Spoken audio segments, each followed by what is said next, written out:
बिस्मिल्लाह बिस्मिल्लाहिर्रहमानिर्रहीम नहमदुहु व नस्तईनुहु व नस्तगफिरुहु व नऊज़ु बिल्लाहि मिन शुरूरि अनफुसिना व मिन सय्यिआति अमालिना मन यहदिहिल्लाहु फला मुदिल्ल लहु व मन युद्लिल फला हादिय लहु व अशहदु अल्ला इलाहा इल्लल्लाहु वहदहु ला शरीका लहु व अशहदु अन्न मुहम्मदन अब्दुहु व रसूलुहु अम्मा बाद फ़इन्न खैरल हदीस किताबुल्लाह व खैरल हदी हदी मुहम्मदिन सल्लल्लाहु अलैहि वसल्लम व शर्रल उमूरि मुहदसातुहा व कुल्लु मुहदसातिन बिदअह व कुल्लु बिदअतिन दलाला व Kullu दलालातिन फिन्नार।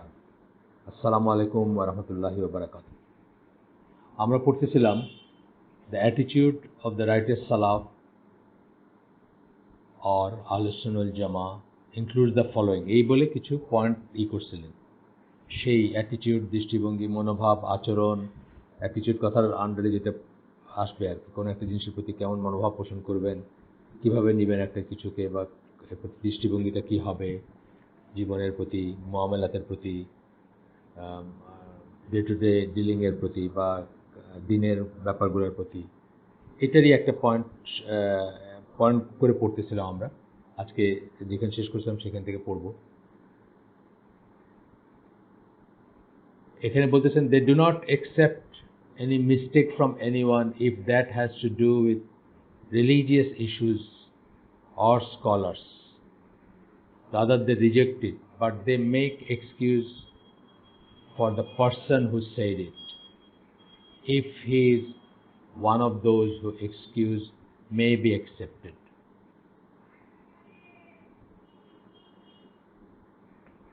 If he is one of those whose excuse may be accepted. কি বললেন যে কোনো মিস্টেক দিনের ব্যাপারে অথবা স্কলারদের ব্যাপারে কোনো কেউ যদি কোনো ভুল কিছু বলে সেটা একসেপ্ট করে না আহলুস সুন্নাহ ওয়াল জামা, তারা সেটাকে রিজেক্ট করে, তারা সেটাকে প্রত্যাখ্যান করে। যদি কেউ কোনো ভুল কথা বলে বা ভুল কিছু প্রপাগেট করে বা কোনো স্কলার সম্বন্ধে বা দিন সম্বন্ধে, দিনের কোনো ব্যাপার সম্বন্ধে ভুল কিছু বলে, rather they reject it, but when they make excuses, but they make excuses for the person who said it, if the person or যে person, or if he is one of those whose excuse may be accepted. কিন্তু একজন ব্যক্তিকে ক্ষমা করে দেয় তারা, যদি তার যে অজুহাত আছে, তার যে রিজনস আছে একটা ভুল কিছু বলার জন্য, সেটা যদি গ্রহণযোগ্য হয়। যেমন ধরেন আমরা এমনি বলি যে আলোচনা, যেমন জাস্ট এই প্রসঙ্গে ওটা আসলো বলে বলতেছি, মানে এক্স্যাক্টলি সেম জিনিস না।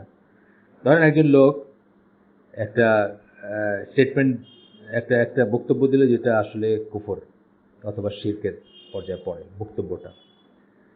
এখন এটা আহলুস সুন্নাহ ওয়াল জামাত কি করবে? রিজেক্ট করবে, কিছুতেই সেটা গ্রহণ করবে না, অবশ্যই করবে না। কিন্তু সেই লোকটাকে কিন্তু রেডিলি কাফের বা মুশরিক বলতেছে না, কারণ তার একটা অজ্ঞতার অজুহাত থাকতে পারে। যেই জন্য আমরা পড়ছি, শুরু থেকে অনেকবারই এই কথাটা উচ্চারিত হয়েছে বা আমরা অনেকবারই মেনশন করছি যে তার উপর হুজ্জত কায়েম করা ছাড়া তাকে কখনোই কাফের বা মুশরিক জ্ঞান করা হবে না, করবে না আহলুস সুন্নাহ ওয়াল জামাত। হুজ্জত কায়েম করা মানে কি? তাকে ডেকে বোঝাবে যে ভাই তুমি কি এটা জানো যে এটা এরকম, আল্লাহ রাসূল এরকম বলছেন, আল্লাহ এরকম বলছেন। হয়তো সে জানেই না বা তার একটা অজুহাত থাকতে পারে। সুতরাং সেই পার্সনটাকে একেবারে সে ধ্বংস হয়ে গেছে বা একেবারে নষ্ট হয়ে গেছে সেইভাবে নেবে না, যদি তার ভ্যালিড এক্সকিউজ থাকে। এই যে না জানাটা একটা অজ্ঞতার একটা অজুহাত থাকতে পারে, সে কোনোদিন শুনেই নেই এটা হইতে পারে, এমন দেশে এমন ভূমিতে বা এমন সমাজে সে থাকে যেখানে এটা আলোচিত হয় না। যেমন ধরেন আমাদের কথা আমি বলছি না যে আমাদের দেশে আমরা যখন বড় হচ্ছি বা যারা দিন শিক্ষা করেন তারা কতগুলো জিনিস শোনেন না, জানেনও না। যেমন ইমান বিনষ্টকারী বিষয়গুলো জানেন না, মেথডিক্যালি পড়েন না বা শিখেন না। বা ধরেন আল ওয়ালা ওয়াল বারা যেটা আমরা বলি, সেটা এই দেশে পড়ানো হয় না বা পড়লেও ওইভাবে চর্চা করা হয় না, এই সমস্ত ব্যাপার আর কি। তাহলে কি বুঝলাম আমরা? যে ভুলটাকে অ্যাকসেপ্ট করবেন না, রিজেক্ট করবেন। দিনের ব্যাপারে বা কোনো পার্সনের ব্যাপারে একটা ভুল তথ্য দিলেন আপনাকে, সেটা অ্যাকসেপ্ট করবেন না, কিন্তু সেটা রিজেক্ট করবেন, কিন্তু ব্যক্তিটাকে রিজেক্ট করবেন না যদি তার ভ্যালিড অজুহাত থাকে। কিন্তু আপনি বোঝানোর পরেও যদি সে ইনসিস্টেন্টলি সেটার উপর থাকে তাহলে তাকেও রিজেক্ট করা হবে। They conceal the faults of their Muslim brothers and they are very strict in checking themselves. মুসলিম ভাইদের দোষ ত্রুটি তারা ঢেকে রাখেন। অফকোর্স যেটা ঢেকে রাখার জিনিস সেটা ঢেকে রাখেন। ইউজুয়ালি পার্সোনাল যে দোষ ত্রুটিগুলো সেগুলো। এখানেও আবার ওই কথাটা মনে রাখতে হবে যে এটা যদি দিনের ব্যাপারে হয় এবং তার কোনো একটা ভুল, ধরেন কেউ একটা ভুল লেখা লিখে গেছেন, সেটা মানুষকে বিপদগামী করবে, এখানে কনসিল করার কিছু নেই। আমরা আগেই বলছি যে গীবতের 6টা ক্লজের গীবত জায়েজ, কখনো কখনো ওয়াজিবও হইতে পারে তার দোষ এক্সপোজ করা। তার ভিতরে একটা হচ্ছে এটা যে দিনের ব্যাপারে, দিনের ধরেন ইসলামের উপর একটা বই লিখে গেছেন একজন, উনি জানতেন না বা যে কারণে হোক ভুল করে এমন জিনিস লিখে গেছেন যেটা অন্য মানুষকে বিপদগামী করবে, এখানে কনসিল করার কোনো স্কোপ নাই, এটাকে এক্সপোজ করতে হবে। কিন্তু পার্সোনাল ফল্ট কার, এমনকি মৃত্যুর সময় জানেন তো যে মানে যারা জানাজার গোসল করান তারা হয়তো একজন মানুষকে জানাজার আগে যে গোসল করানো হয়, মৃতকে যে দাফন করার আগে যে গোসল করানো হয়, সেই সময়ে হয়তো একজন মানুষের ভিতরে যে তার গোপন কিছু ত্রুটি বা আয়েব থাকতে পারে যেটা যেটা অন্যরা জানে না, কিন্তু যিনি গোসল করালেন সেটা জানেন, তিনি জানেন বা তিনি বুঝলেন বা তিনি আন্দাজ করলেন, সেটাও কিন্তু ঢেকে রাখার কথা বলা হয়েছে, মানে সেটাও উনি এক্সপ্রেস করবেন না। এই পর্যায়ে পার্সোনাল যে কোনো দোষত্রুটি তারা একজন মুসলিম ভাইয়ের সেটাকে ঢেকে রাখবেন, অহেতুক সেটা করবেন না, প্রকাশ করবেন না। কোনো প্রয়োজন হইলে প্রকাশ করবেন। প্রয়োজন বলতে ধরেন কোর্ট কেস হচ্ছে, সেটা হয়তো বললাম যে গীবতের 6টা ক্লজের ভিতরে সেটা আসবে, কিন্তু এছাড়া স্বাভাবিকভাবে তারা সেটা ঢেকে রাখবেন। And they are very strict in checking themselves, এবং নিজেকে খুব স্ট্রিক্টলি তারা বিচার করবেন।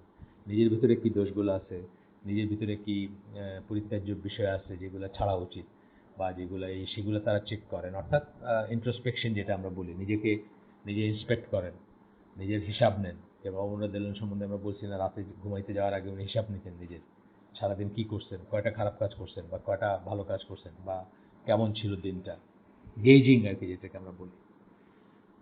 They do not like the faults of anyone to be made manifest, and they are too busy dealing with their own faults to focus on the faults of others.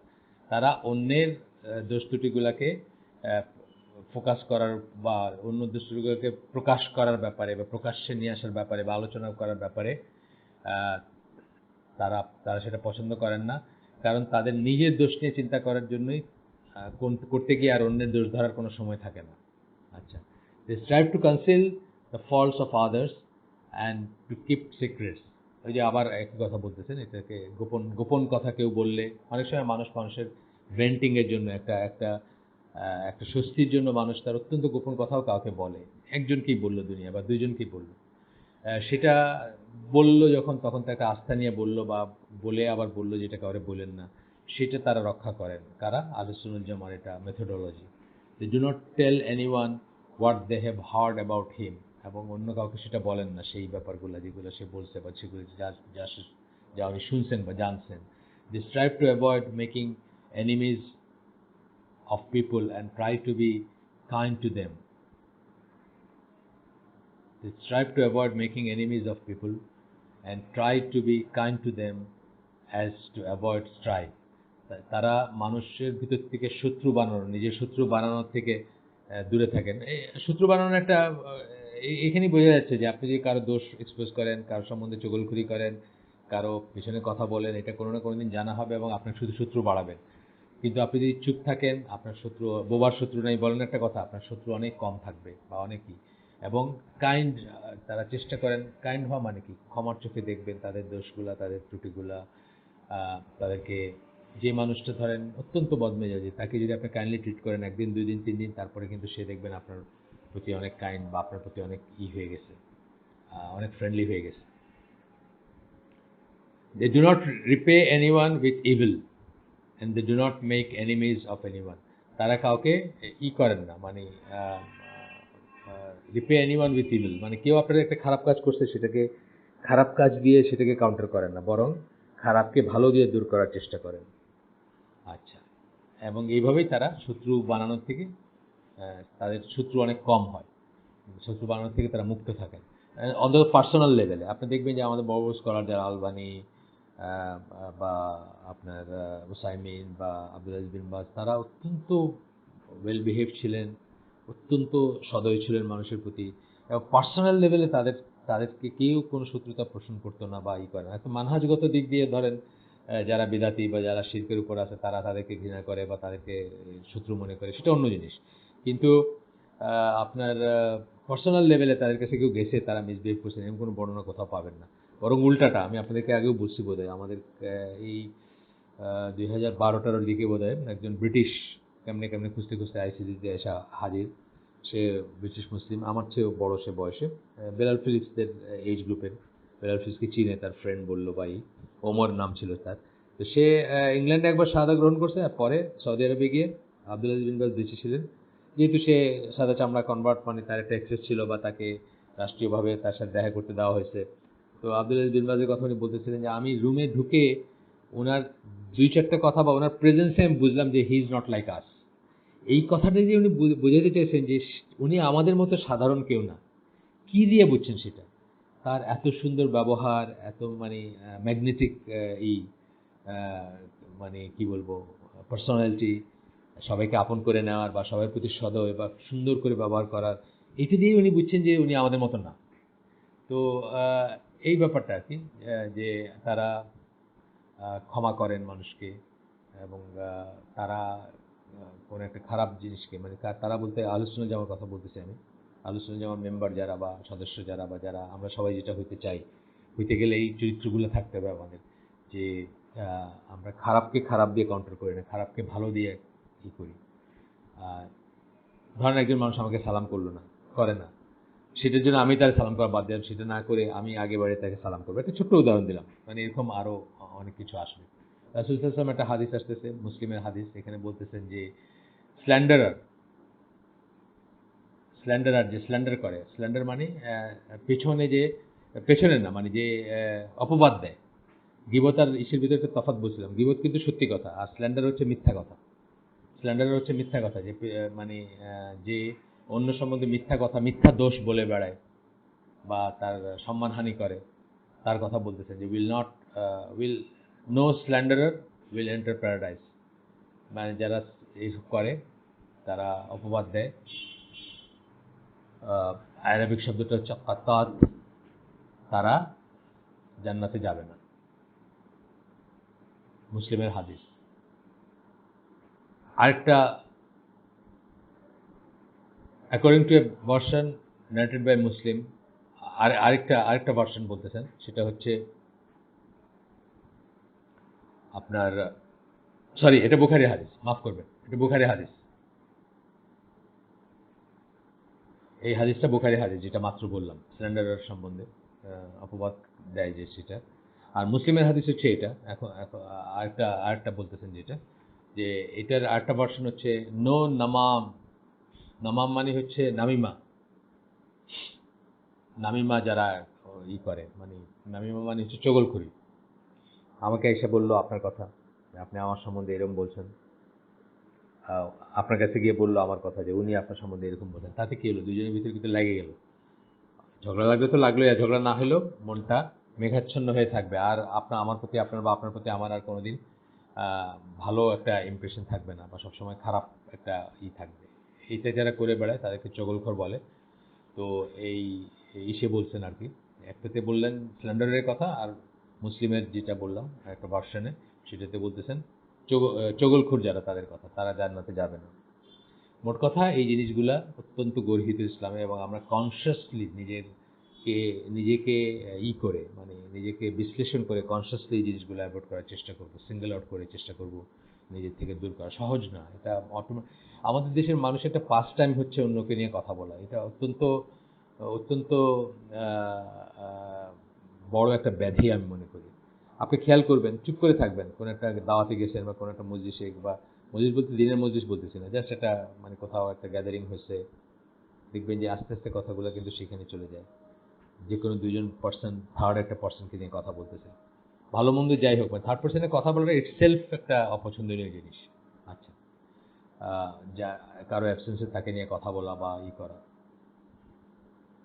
Ultimately গিবতে যাবেই বা গিবতের দিকেই যাবে। Exception আছে, খুব খুব ভালো আমল যারা তারা হয়তো কখনো সেটা করবে না। আমি জেনারেল কথাটা বলছি, বাংলাদেশের জেনারেল ক্রস সেকশনের কথা বলতেছি। আচ্ছা, এরপরে আসতেছে, এরপরের পয়েন্টটা হচ্ছে they close the door of রিবা মানে গিবত, গিবতের দরজা তারা বন্ধ করে দেন। In their gatherings and guard their tongues against it lest their gatherings become gathering of sin. তারা গিবতের দরজা বন্ধ করে দেন যেখানে তারা জমায়েত হন বা একত্রিত হন। আমি যেটা একটু আগে বললাম, বাংলাদেশি মানুষের সাধারণ অভ্যাস, যেটা চায়ের দোকানে হোক বা অন্যখানে হোক, সেটা তারা আলোচনার জমা সেটা তারা বন্ধ করে দেন সেই দরজাটা। And guard their tongues against it less their gathering, এবং নিজের জিহ্বাকে তারা সংরক্ষণ করেন যেন তাদের সমাবেশ বা তাদের মজলিস যেন গুনার মজলিস না হয়ে যায়। এটা দেখবেন আপনি, আমিও দেখছি এরকম মানুষ যে উনি পার্টিসিপেট তো করবেনই না, বরং ভাবে ভঙ্গিতে বোঝাই দেবেন যে উনি এটা থেকে মুক্ত, অথবা স্ট্রেট বলে দেবেন যে এই কথাগুলো আমরা না বললেই ভালো হয়, কারণ উনি নাই যার কথা সম্বন্ধে বলতেছি, বা কিছু একটা করে। আমার আত্মীয় স্বজন ভিতরে আছে, আমরা তখন তো অত বুঝতাম না যখন বড় হচ্ছি, বা যখন দিনের পথে আসি নাই। আমরা দেখতাম যে আমরা হয়তো একটা কিছু নিয়ে গল্প করছি, উনি এটা একেবারে অ্যাবসেন্ট, মানে থাইকাও এখানে নাই, অথবা উঠে চলে গেলেন, অথবা মুখে বলেই ফেললেন যে থাক, এটা নিয়ে কথা বলার দরকার নেই। এরকম আমরা আমাদের আত্মীয় স্বজন ভিতরে আছে বা দেখছি, আমরাও সবাই সেরকম হওয়ার চেষ্টা করবো ইনশাআল্লাহ। তো এখানে সূরা হুজুরাতের 12 নম্বর আয়াত, খুব ফেমাস আয়াত, এটা কোট করতেছেন আপনারা। আমি আগেও বলছি আপনাদেরকে যে সূরা হুজুরাতটা সময় করতে পারলে ভালো করে একটা তফসির থেকে পড়বেন সবাই। এটা অত্যন্ত ইম্পর্টেন্ট একটা সূরা। সব সূরাই ইম্পর্টেন্ট, তারপরে জীবনের এক একটা দিক নিয়ে এক একটা সূরায় হয়তো বেশি স্ট্রেস করা হয়েছে। তো সূরা হুজুরাতে ডেইলি লাইফের বেশ কিছু ইম্পর্টেন্ট জিনিসকে খুব স্ট্রেস দিয়ে আলোচনা করা হয়েছে। এবং সূরা হুজুরাতের আপনাদেরকে আগেও বলছি যে একটা গোটা বই আছে, বেলাল ফিরোজের একটা তফসির আছে, পাওয়া যায় বাজারে, সেটা চাইলে কালেক্ট করতে পারেন এবং সেটা পড়তে পারেন।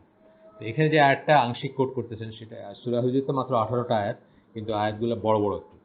তো এখানে একটা অংশ আংশিক কি করতেছেন, সেখানে বলতেছেন নাইদার ব্যাকবাইটিং, মানে মানে গীবতের কথা বলতেছেন, would one of you like to eat the flesh of his dead brother, তোমাদের কেউ কি তার মৃত ভাইয়ের গোশত খাইতে পছন্দ করবা? অর্থাৎ এমনিতেই মানুষের গোশত এটা তো হারাম, তারপরে মৃত তো হালাল যেগুলো সেগুলো হারাম। সেইখানে বলতেছে মৃত ভাই, তোমার ভাই মরে গেছে, তার গোশত কি তুমি খাইতে পছন্দ করবে না? এত ঘৃণ্য একটা জিনিস এটা গীবতটা, সেটা আল্লাহ বোঝাচ্ছেন। ইউ উড হেট ইট, না তোমরা সেটা ঘৃণা করবা। সুতরাং একইভাবে তোমরা মানে গীবতকেও ঘৃণা করো বা গীবত থেকে দূরে থাকো। এটা হচ্ছে এটার ইম্পোর্টটা, এটার মেইন ভিতরের কথাটা। এবং গীবতকে এত সিরিয়াসলি নিতেন আল্লাহ রাসূল সাল্লাল্লাহু আলাইহি ওয়াসাল্লাম বা তার সাথে যারা ছিলেন তারা, যে একদিন আল্লাহ রাসূল সাল্লাল্লাহু আলাইহি ওয়াসাল্লামের একজন ওয়াইফ আরেকজন ওয়াইফের ব্যাপারে out of jealousy, out of ঈর্ষা থেকে হয়তো বলছেন, ফেমিনিন ঈর্ষা যেটা, সেটার থেকে বলে ফেলছেন যে ও তো বেটে। আসলেও উনি বেটে ছিলেন, অন্য ওয়াইফ যার কথা বলতেছেন, কো ওয়াইফ আর কি, আসলে উনি বেটে। কিন্তু রাসূল ইসলাম বলছেন তাকে যে তুমি এমন একটা কথা বললা যেটা সমুদ্রে ফেলে দিলে সমুদ্রের পানি বিবর্ণ হয়ে যেত। আমি সামারিটা বললাম, অর্থাৎ রং কালো হয়ে যেত বা চেঞ্জ হয়ে যেত রং, যদি তোমার এই কথাটা সমুদ্রে ফেলা হতো। মানে এত গর্হিত একটা কথা বললা, অথচ যার কথা বলছেন উনি বেটেই ছিলেন। তো আমরা মানে উম্মুল মুমিনিনদের যদি এই এই এই ব্যাপার হয়, তাদের ব্যাপারে যদি রাসূল সাল্লাল্লাহু আলাইহি ওয়াসাল্লাম এটা বলেন, আমাদের অবস্থা কত করুণ চিন্তা করেন, বা আমরা কত কত লুজ আমাদের টান। আচ্ছা, এরপরে বলতেছেন আরেকটা পয়েন্ট, নেক্সট পয়েন্টটা হচ্ছে they are very shy and modest, shy, লাজুক, মডেস্ট, হায়া যেটাকে আমরা বলি, তাদের অনেক হায়া থাকে। কাদের? আলোচনাল জামাত। মানুষের চরিত্র বৈশিষ্ট্য হচ্ছে, বা তাদের অ্যাটিটিউড, তাদের দৃষ্টিভঙ্গি, তাদের মনোভাব, তাদের আচরণ এর আওতায় আসতেছে যে তারা কি শাই, লাজুক, এমন মডেস্ট। মডেস্ট মানে হচ্ছে যারা অশ্লীলতার উল্টাটা, মানে শালীন, তারা অশ্লীল কথা মুখে আসে না, অশ্লীল কথা মুখে বলেন না। বলে আল্লাহ রাসূল সাল্লাল্লাহু আলাইহি ওয়াসাল্লাম এত লাজুক ছিলেন, তাকে মানে কুমারীদের সাথে তুলনা করা হতো। কুমারী মেইডেন, মানে কুমারীরা সাধারণত কি হয়, লজ্জাশীলা হয়, লজ্জা পায়, বা মানে একটা আড়ালে থাকতে চায়, বা নিজেকে জাহির করতে চায় না। আজকাল অবশ্য সেটা ডেফিনেশনই চেঞ্জ হয়ে যাচ্ছে। আজকালকার ইয়াং মেয়েদের দেখে সেটা বোঝার কোনো উপায় নাই। এবং আপনারা হয়তো জানেন যে আজকালকার মেয়েদের কুমারী ভাবারও কোনো উপায় নেই। কারণ 67% অফ সেকেন্ডারি স্কুল বাংলাদেশের সার্ভেতে আসছে যে তারা অলরেডি লাইফ টেস্ট করছে আর কি, অর্থাৎ তাদের যৌন অভিজ্ঞতা অলরেডি হয়ে গেছে সেকেন্ডারি স্কুলে। তো সার্ভেতে আসছিল সেকেন্ডারি আরবান, বিশেষ করে আরবান পপুলেশনের আর কি, সেকেন্ডারি স্কুল মানে ম্যাট্রিক পাস করতে না করতে বা ইন্টারমিডিয়েট পাস করতে না করতেই তাদের বিবাহ বহির্ভূত জীবনের স্বাদ নেওয়া হয়ে গেছে। সুতরাং তাদেরকে কুমারী ভাবার কোনো স্কোপ নাই। আর কুমারী ভাবার স্কোপ নেই দেখে তাদের লজ্জাশীলতা হয়তো নেই, আল্লাহ আলাম, আমি জানি না, সে হয়তো সেটাও একটা কারণ। তো এখানে বলতেছেন যে যাই হোক, এটা আউট অফ দ্য ওয়ে আসলো। আল্লাহ রসুল ইসলামকে একজন, মানে অনেক ডিসক্রিপশনে আসে একদম কুমারীর মতো লাজুক ছিলেন, মুখে কোনো অশ্লীল কথা বলতেন না, অশ্লীল কিছু বললে তার চেহারা চেঞ্জ হয়ে যেত, অন্য যদি কেউ বলতেন বা কোনোভাবে আসতো। এমনকি অনেক জায়গায় আপনার অনেক জায়গার একটা নাম থাকে, কোনো কারণবশত একটা নাম এক ধরনের হয়ে যায় যেটাতে একটা অশ্লীল ইম্পোর্ট থাকে বা অশ্লীল ইঙ্গিত থাকে। এরকম একটা অশ্লীল একটা জায়গার নাম যেটাতে অশ্লীলতা ছিল, এই নামটা রাসূল সাল্লাল্লাহু কোনোদিন উচ্চারণ করেন নাই মুখে। এক্স্যাক্টলি আমি বলতে পারবো না নামটা কি এখন, বাট এটা আমি পড়ছি। তো এই নামটা কখনো উচ্চারণ করতেন না রাসূল সাল্লাল্লাহু, ওই নামে এটাকে বলতেন না, ওই জায়গাটাকে বলতেন না। তো যাই হোক, পোলাইট, লাভিং, ট্র্যাঙ্কুইল। পোলাইট ভদ্র, লাভিং ভালোবাসেন, মানে স্নেহশীল, স্নেহ মমতা থাকে তাদের অন্যদের প্রতি। ট্র্যাঙ্কুইল প্রশান্ত, উত্তেজনা নাই, ছোটাছুটি নাই, হেস্ট নাই, অস্থিরচিত্ততা থাকবে না। অ্যান্ড ডিগনিফাইড, এবং ডিগনিফাইড মানে কি মানে সম্ভ্রম এবং সম্মানিত, সম্মান এই সেন্সে যে উনি একটা রেসপেক্ট ক্যারি করেন। আচ্ছা না, কতগুলো জিনিস মানে যেগুলো একজন ডিগনিফাইড মানুষ কখনো করবে না। যেমন ধরেন চুলকাইতে চুলকাইতে মসজিদে দাঁড়ায় চুলকাইতে চুলকাইতে লুঙ্গি উঠায় ফেললো অনেকটুকু, এটা কোনোদিন করবে না একটা ডিগনিফাইড মানুষ। বা যার আছে, আত্মসম্মান বোধ আছে, সে এটা কোনোদিন করবে না। সে একটা মহিলাকে যেতে দেখে হা করে তাকায় থাকবে না। মানে আমি যে উদাহরণ বলতেছি। আচ্ছা, দে স্পিক অ্যান্ড লাফ লিটল, তারা কথা কম বলেন এবং হাসেন কম। এই হাসেন কমটা কিন্তু অত্যন্ত ইম্পর্টেন্ট একটা গুণ। হাসা বলতে কি, হা হা করে হাসা, এটা ইসলামে মানে একেবারে অপছন্দনীয় একটা জিনিস। হাসলে মুচকি হাসি। আল্লাহ ইসলাম কখনো সশব্দে করে হাসতেন না। এবং কথা কম বলে তারা, কথা কম বলে তারা। আল্লাহ ইসলামের পড়েন আপনি, ওনার পড়বেন, মানে কি বলে, ওনার চরিত্রের বৈশিষ্ট্য পড়বেন বা এসে দেখবেন যে উনি শুনতেন বেশি, বলতেন কম। কেউ কোনো কথা, কোনো মাসলাহাত বা কোনো ব্যাপার নিয়ে যদি আসতো, কোনো জিনিসের পরামর্শ করতে আসতো বা করতে আসতো, তখন দেখা যেত যে উনি পুরাটা শুনে তারপরে কথা বলতেন। ইংরেজিতে একটা ফ্রেজ আছে, the less you talk the more you are listen to. যত কম কথা বলবেন তত বেশি মানুষ আপনাকে শুনবে বা মানুষ মনোযোগ দিয়ে আপনাকে শুনবে। সো এখানে বলতেছেন যে they keep silent a great deal, অনেক তারা আলোচনা জামা কি করে, আল্লাহ রাসূল সাল্লাল্লাহু আলাইহি ওয়াসাল্লাম অনুসরণ করতে গিয়ে তারা চুপ থাকে বেশি। They speak words of wisdom, যখন কথা বলে তখন প্রজ্ঞার কথা বলে, বিজ্ঞ কথা বলে, বা মানে জ্ঞানগর্ভ কথা বলে বা জ্ঞান পূর্ণ কথা বলে। They do not rejoice over worldly matters, দুনিয়ার অ্যাচিভমেন্ট বা দুনিয়ার জিনিসটা তারা রিজয়েস করে না। আমার একটা গাড়ি আছে এত সুন্দর, এটার বর্ণনা দেয় না তারা, বা আমার একটা বাড়ি আছে এরকম দেয় না, বরং অনেক সময় সেটা জানবেনই না যে আপনার তার কি আছে বা কি। হয়তো সে বোর্ডের প্রত্যেকটা পরীক্ষায় ফার্স্ট হয়েছে, কিন্তু কোনোদিন তার মুখ থেকে শুনেন নাই যে অন্যরা বলছে, কিন্তু তার মুখ থেকে শুনেন নাই যে সে বোর্ডের প্রত্যেকটা পরীক্ষায় ফার্স্ট হয়েছে। এই যে ব্যাপারগুলো, বোর্ডের পরীক্ষায় ফার্স্ট হয় কিন্তু ওয়ার্ল্ডলি ম্যাটার কিন্তু, because they are so wise. আছে গেল রাসূল সাল্লাল্লাহু আলাইহি ওয়াসাল্লাম একটা হাদিস আছে, বুখারী এবং মুসলিমের হাদিস, যেখানে তিনি বলতেছেন যে whoever believes in Allah in the last day, let him say what is good or else keep silent. খুবই খুবই গুরুত্বপূর্ণ একটা অ্যাডভাইস এবং একটা হাদিস। আমাদের একটা দিনী ভাই আছে, তার ওই যে ইমেইলের সিগনেচার এটা লেখা আছে যে যে আল্লাহ এবং আখিরাতে বিশ্বাস করে, আল্লাহ এবং আখিরাতে বিশ্বাস করা যখন বলা হয়, এভাবে বলা হয়, তখন কিন্তু এটা একটা ঈমানের শর্ত হয়ে যায়। অর্থাৎ যে প্রকৃত ঈমানদার সে যেন যা ভালো সেটা বলে, আর নাহলে চুপ থাকে। অহেতুক কথা বলা, এই যে বললাম যে চায়ের দোকানে বা আমরা যে অহেতুক কথার পেটে কথা বা একটা আসর জমানোর জন্য কথা বলি, তখনই খারাপ কথাগুলো আসে, তখনই গীবত আসে, তখনই অন্যের কথা আসে। আচ্ছা, আরো একটা হাদিস রাসূল সাল্লাল্লাহু আলাইহি ওয়াসাল্লাম, এটা সহিহ সুনান তিরমিজির হাদিস, যেখানে যেখানে আলবানির মতো সহিহ যে হাদিসটা, সহিহ সুনান আর তিরমিজি, এই সহিহ কথাটা, সহিহ সুনান আর তিরমিজি কম্পাইলেশনটা আলবানির আর কি, মানে উনি এগুলোকে সহিহ বলে সার্টিফাই করছেন। সেখানে একটা হাদিস, আপনি জানেন তিরমিজি বা ইবনে মাজাহ অথবা আবু দাউদ, এগুলোর ভিতরে আপনার আছে, কি বলে, সহিহ হাদিসের সাথে সাথে কিছু ভেজাল হাদিসও আছে। এই জন্য এগুলোকে সহিহ কথাটা বলার প্রয়োজনীয়তা আছে। সিয়াসিত্তা বলতে আগেও আপনাদেরকে বলছি যে সিয়াসিত্তা বলতে আমাদের দেশে যেরকম বোঝায় যে সহিহ হাদিসের 6টা কিতাব, এরকম কোনো কনসেপ্ট আরব দেশে নাই। ওখানে আরব দেশে বা আরব দুনিয়াতে যেখানে ইসলামের জন্ম বা ইসলামের প্রচার প্রসার এখনো চলতেছে, সেখানে তারা বুখারী এবং মুসলিমকে একটা শ্রেণীতে ফেলেন, আর বাকি সব কিতাবকে অন্য একটা শ্রেণীতে ফেলেন, যে তার কিছু ভেজাল থাকতে পারে, কিছু জাল বা জয়ীফ হাদিস থাকতে পারে, এবং কিছু বা ডিপেন্ডিং অন কোনটা সেটা তার উপরে আর কিছু থাকতে পারে, বা অনেকটুকুই হয়তো সেই কিছু জাল আছে, এরকমভাবে তারা সেটাকে ডিভাইড করেন। শুধুমাত্র বুখারী এবং মুসলিমকে মুত্তাফাকুন আলাইহি বলা হয়, যেটা যার উপর অ্যাগ্রিড আপন সবাই, সেরকম ধরা হয় বুখারী এবং মুসলিমকে। যাই হোক, তো এখানে সহি তিরমিজির হাদিস সহি, সেটা কি বলছেন, whoever keep silent will be save. এটা আরেকভাবে বলা কথাটা, আল্লাহ রাসূল সাল্লাল্লাহু আলাইহি ওয়াসাল্লাম আরেকভাবে বলেন কথাটা, যে সে নাজাত প্রাপ্ত হবে, সে বেঁচে যাবে। অর্থাৎ কিসের থেকে? জাহান্নাম থেকে বেঁচে যাবে। কে? যে হুয়েভার কিপস সাইলেন্ট, যে চুপ থাকবে। তো চুপ থাকলে খারাপ কথাগুলো আর বলবেন না। অফকোর্স ইমান থাকতে হবে, ইমান না থেকে কাফের একজন সারা জীবন চুপ করে থাকলে এদের কিছু আসে যায় না। কিন্তু ইমান আছে যার, সে চুপ করে থাকলো, কথা বলতে পারে, সে বোবা না, তারপরেও সে চুপ থাকলো, অহেতুক কথা বললো না, সে বেঁচে যাবে। আচ্ছা, গেল। এরপরের পয়েন্টটা হচ্ছে, they are very tolerant and forgiving towards anyone who hurts them by hitting them, taking their wealth or slandering their honour. ব্যক্তিগত পর্যায়ে আল্লাহ রসুল থেকে আমরা এটা শিখি। ব্যক্তিগত পর্যায়ে আল্লাহ রসুলকে যারা অপমান করছে বা কষ্ট দিচ্ছে বা গালিগালাজ করছে বা বাজে কথা বলছে, তাদেরকে মাফ করে দিয়েছেন ব্যক্তিগত পর্যায়ে, যারা রিলিজিয়নের কোনো ক্ষতি না করে। কিন্তু রিলিজিয়নের যারা ক্ষতি করছে এই করতে গিয়ে, তাদেরকে মাফ করেন নাই বা মাফ করতে চান নাই আল্লাহ রসুল। যেমন ধরেন, একজন একজন তার কোরআনের স্ক্রাইব, মানে লিখতো আর কি, কোরআনের আয়াত বললে লিখতো, সে একসময় মদিনার থেকে পালায় যায়।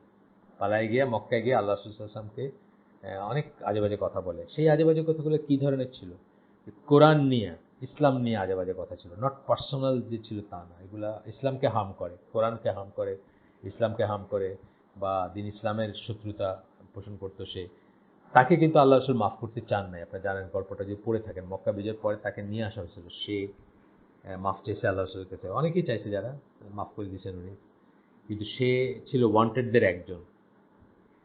তাকে কিন্তু আল্লাহ রাসূল মাফ করতে চান না, অনেকক্ষণ চুপ করেছিলেন। তারপরে একসময় বলছেন, ঠিক আছে যাও।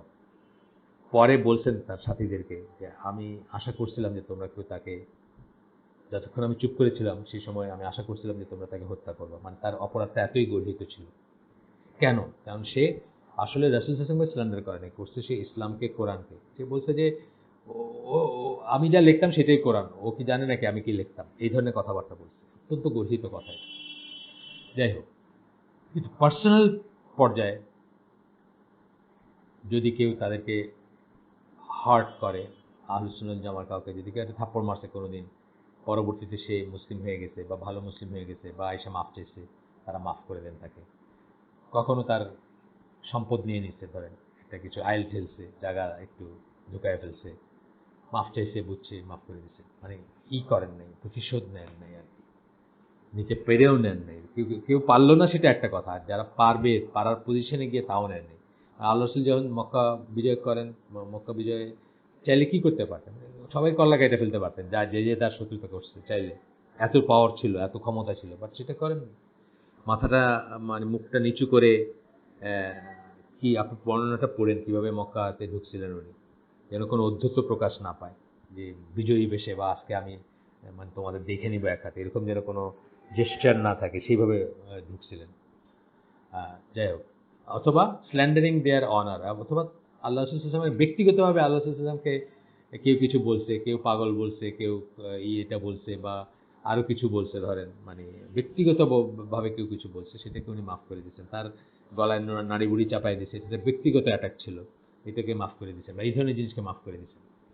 আচ্ছা, এরপরে একটা আসতেছে, আপনার এটা আগেও পড়ছি আমরা, আবার পড়তেছি, সূরা আলে ইমরান 134 নম্বর আয়াত। হুয়েভার রিপ্রেস হু রিপ্রেস অ্যাঙ্গার, বর্ণনা দিতে গিয়ে বলতেছেন কারা মুহসিন। মুহসিন, আমরা আপনাকে আগে বলছি না মুহসিন কারা? যাদের ভিতর ইহসান আছে। আর আপনাদেরকে বলছি যে ম্যাট্রিক, ইন্টারমিডিয়েট ডিগ্রি এ মাস্টার্স। ইন্টারমিডিয়েট হচ্ছে ইসলাম, ধরেন মনে রাখার জন্য আর কি। যারা ইসলামের উপর থাকে, ইসলাম পালন করে, তাদেরকে মুসলিম বলা হয়, সারেন্ডার করে নিজেদেরকে, নিজেদের উইলকে আল্লাহর উইলের কাছে। তারপরে স্টেজ হচ্ছে, ডিগ্রি হচ্ছে আপনার ইমান, বা ইমান যাদের আছে তাদেরকে মুমিন বলা হয়, অর্থাৎ যে বুঝে শুনে সজ্ঞানে সবকিছু জেনে বুঝে তারপরে ইমান আনে বা বিশ্বাস করে এবং সেগুলোর উপর প্রতিষ্ঠিত থাকে, মুমিন। তারপরে এবং নিশ্চয়তা সহকারে বিশ্বাস করে। তারপরে স্টেজ হচ্ছে ইহসান। ইহসান হচ্ছে মাস্টার্সের মতো সবচেয়ে হায়েস্ট স্টেজ। সেটার উপর যারা থাকেন তাদেরকে আমরা কি বলি? মুহসিন বলি। মুহসিনের অনেক ডেফিনিশন আছে, মানে আল্লাহ ইসলাম তার হাদিস জিবরিলে যেটা বলছিলেন সেটা হচ্ছে যে তুমি এমনভাবে আল্লাহর ইবাদত করো যেন তুমি আল্লাহকে দেখো। ইহসানের ডেফিনিশন বলতেছেন, ইহসান হচ্ছে যে তুমি এমনভাবে আল্লাহর ইবাদত করো যেন তুমি আল্লাহকে দেখো, আর যদি তুমি তাকে নাও দেখো তাহলে জেনে নাও যে তিনি তোমাকে দেখেন।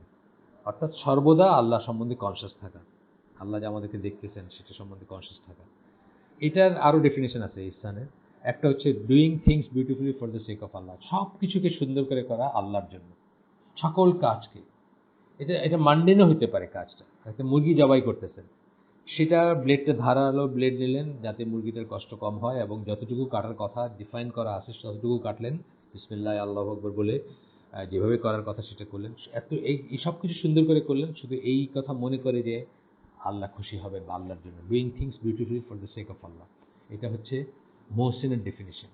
তো এখানে বলতেছেন যে মুহসিনদের চরিত্র বৈশিষ্ট্য বলতে গিয়ে আল্লাহ নিজেই বলতেছেন সূরা আলে ইমরান 134 নম্বর আয়াতে যে হু রিপ্রেস অ্যাঙ্গার, যারা রাগ অবদমন করে, রাগ দমায়। রাগ আমাদের সবাই থাকে, আর রাসূলেরও ছিল, কিন্তু তার চেহারা লাল হয়ে যেত, কিন্তু কথায় বার্তায় বা দুর্ব্যবহারে সেটা ফুটে উঠতো না, আমাদের মতো হইতো না। অ্যান্ড হু পার্ডন ম্যান, এবং মানুষকে যারা ক্ষমা করে, মানুষকে ক্ষমা করে দেয়। ভ্যারিলি আল্লাহ লাভস আল মুহসিনিন, নিশ্চয়ই আল্লাহ মুহসিনিন যারা তাদেরকে ভালোবাসে। ওয়াল্লাহু ইউহিব্বুল মুহসিনিন, এটার অংশটাই শেষ অংশটা। তো আমরা দেখলাম কি যে তাহলে মাফ করে দেওয়া, বা রাগ যেটা ছিল বা যদি থেকে থাকে সেটা অবদমন করা, এগুলো হচ্ছে আল্লাহর কাছে খুবই পছন্দনীয় জিনিস, এবং আল্লাহ তাদেরকে ভালোবাসেন। আর আল্লাহ কাউকে ভালোবাসা মানে কি? সে জান্নাতি, সে নাজাত প্রাপ্ত, সে বিজয়ী। আল্লাহ যদি কাউকে ভালোবাসেন, সুতরাং আল্লাহর ভালোবাসা পাওয়ার একটা শর্টকাট রাস্তা হচ্ছে এটা, যে মানুষকে মাফ করবেন, মানুষের রাগ অবদমন করবেন এবং মানুষকে মাফ করে দিবেন। এটা একটা শর্টকাট রাস্তা। অফকোর্স ফরজ ইবাদত বা ফরজিয়াতগুলো আদায় করতে হবে। আপনি নামাজ পড়েন না, কেন মানুষকে মাফ করলেন, মাদার তেরেসা হয়ে গেলেন, তাহলে তো কোনো লাভ নেই। এটা বোঝার ব্যাপার আছে। সুবহানাকা আল্লাহুম্মা বিহামদিকা আশহাদু আল্লা ইলাহা ইল্লা আনতা আস্তাগফিরুকা ওয়া আতুবু ইলাইক। আমরা যে শুনলাম তার ভিতরে ভালো কিছু শুনে থেকে সমস্ত প্রশংসা আল্লাহর, এবং খারাপ কিছু শুনে থেকে সমস্ত ব্যর্থতা আমার, এবং সেটা শয়তানের তরফ থেকে। ভালো যা শুনলাম সেটা যেন জীবনে আমল করতে পারি, আল্লাহ যেন তৌফিক দেন সেই দোয়া করি। আসসালামু আলাইকুম ওয়া রাহমাতুল্লাহি ওয়া বারাকাতুহু।